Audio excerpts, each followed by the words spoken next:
What you see here is my homemade PitchCar track.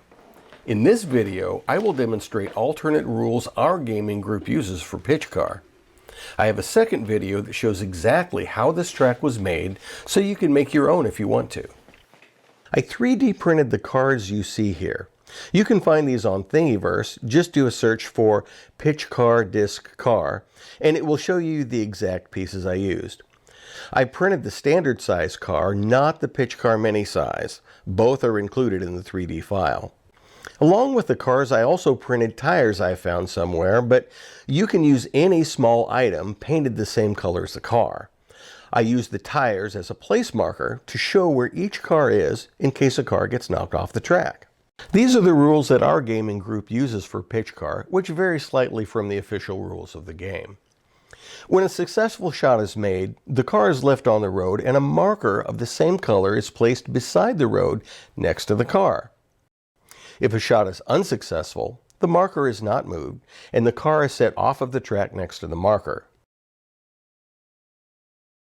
A shot fails if the flicked car leaves the track, the flicked car lands upside down, the flicked car knocked another car off the track, the flicked car flipped another car upside down, or the flicked car is airborne and skips 3 or more track sections before touching down again. When taking turns, we have the player in the lead shooting first.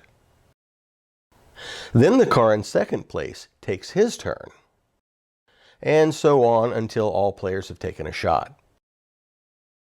If a car is knocked off the track by another player, have the knocked off player place their car next to their marker beside the track instead of putting it back on the track. If a player's car happens to be off the track at the beginning of their turn, they can place their car anywhere on the track next to or behind where the place marker is. This may be helpful in situations where a jump is difficult unless you can start further back on the track. However, if a player's car is on the track at the beginning of their turn, they must flick the car from that location.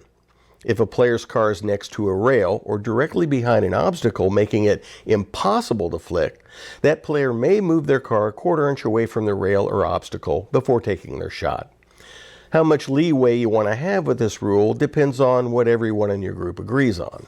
At the start of the race, have each player in random order take their first shot.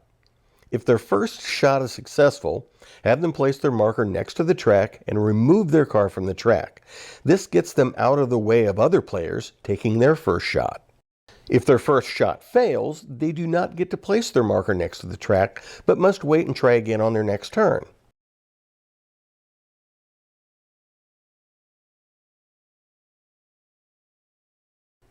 After all players have taken a turn, the player in the lead will place their car back onto the track and take their normal turn. From now on, they'll only remove the car from the track if their shot fails. All other players will take their turn starting from the front and working back. Any players who failed in their first attempt will try again. If they succeed, they'll remove their car from the track so it won't be in the way of other starting players. After everyone has made their first successful shot, all cars will remain on the track unless their shot fails. If our group is engaged in a long race, we use this variant to help those who are way behind. If a player in last place takes their shot and they're still in last place, they may take one additional shot. However, as soon as any player crosses the finish line on the last lap, this rule is ended for the rest of the race. This rule can be especially fun for multiple players tied for last place. They will find a way to strategically stay in last place for their first shot so they can set themselves up for a really good additional shot. Thanks for watching. I hope you'll check out my next video, which will have complete instructions on how to build this PitchCar track.